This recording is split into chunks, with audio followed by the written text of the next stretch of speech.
Hello and welcome to another edition of Toys from the Attic. Ending Venom Valentine's for this month, we're going to be taking a look at Toy Biz's Venom Symbiote action figure. So without further ado, let's take a closer look at this guy.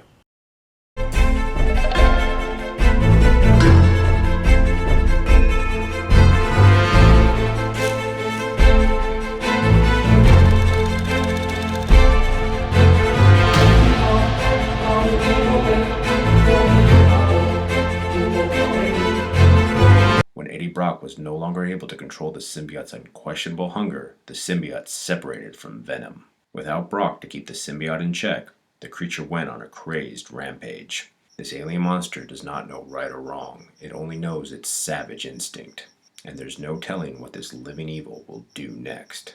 Alright, so here we have Marvel and Toy Biz's Symbiote action figure. I guess this is what the symbiote looks like when it's separated from Eddie Brock. You would think it's just a shapeless black blob, but no, it takes on a form kind of resembling the xenomorph from Aliens, or the Queen Alien, which is one of the things that appealed to me, and that's why I kind of picked this guy up. Other than what's kind of obvious, he just looks really fierce and kind of badass, in my opinion anyways. You can see tons of tremendous detailing in there. I mean, there's all these like little tubes. You can see the spinal cord running down the back of it onto this gnarly tail. I wish the tail could have been bendable or had a wire in there so you could wrap it around any characters, but that probably would have pushed the cost up on this thing way too much. So I can see why they would forgive that. You can see all the nice little bone plating right in there, extra tubes, all the veins coming down his muscular legs. It's just a tremendous amount of detail all over this guy.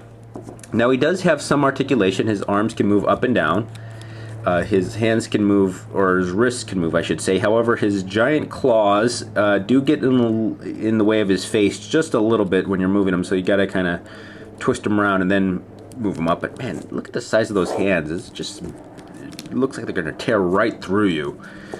He does have a little bit of a hip articulation. He has a knee articulation, but then he also has an ankle bend right here, allowing him to stand up a lot taller, kind of like Riot from the Separation Anxiety toy series. We haven't covered him just yet, but we will one day.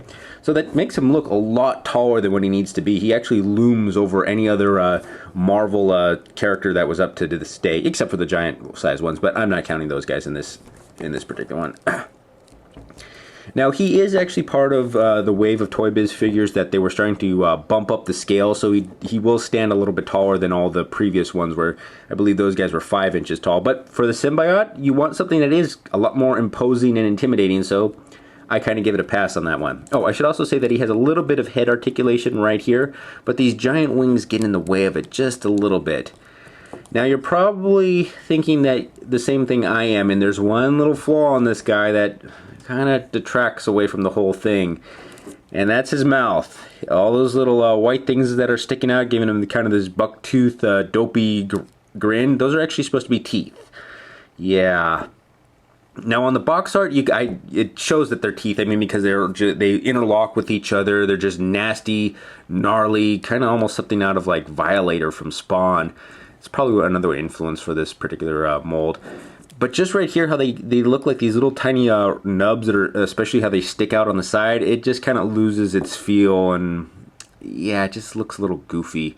I'm not sure if they were supposed to interlock with one another, but like one's supposed to go up and one's supposed to go down. It just seems a little weird.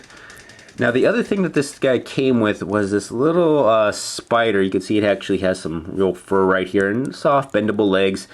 And ant antennas. I don't know why a spider would have ant antennas. It's just kind of weird. I guess it's supposed to be some sort of bug. Very well detailed. I mean, other than its body and shape being a little off. You just pull its little thorax, or is it abdomen? I can never remember on a spider. Well, you pull that back and it makes the little legs move forward. It has this little tiny slot right in here, so you can actually attach it to the top of the symbiote figure right here. And it's just riding along, cruising. I don't know if it's supposed to be a growth that the symbiote forms, or yeah, it's just this weird gimmick that came out with this particular line. Every single character had one. The Bride of Venom, the Symbiote Hunter, and Spider Carnage. They each had their own little spider. Sadly, the symbiotes one was the one that looked the goofiest. I think the one that looked the coolest was the Bride of Venom's figure, but I never really liked that figure, so I didn't pick it up, although I have been kind of looking at it, although I'm getting off topic now. All in all, yeah, this was a Bucktooth aside, this is still a very cool figure, and it was one of the last ones I started to get from Toy Biz, because after this they were coming out with characters that were just overly scaled and didn't fit with all my previous characters, and they were starting to do a lot of remolds or repackaging of characters that I had already seen before, so I could tell that the Marvel line in Toy Biz was starting to die down. But this was one of the last great hurrahs, and I hope you can see why. Anyways, this has been a look at Marvel and Toy Biz's symbiote action. Once again, thank you for watching. If you enjoyed what you've seen today, please feel free to like, subscribe, or leave a comment below in the comment section. Any advice for the show will be greatly appreciated. Who knows, something you suggest may appear on the show in the future.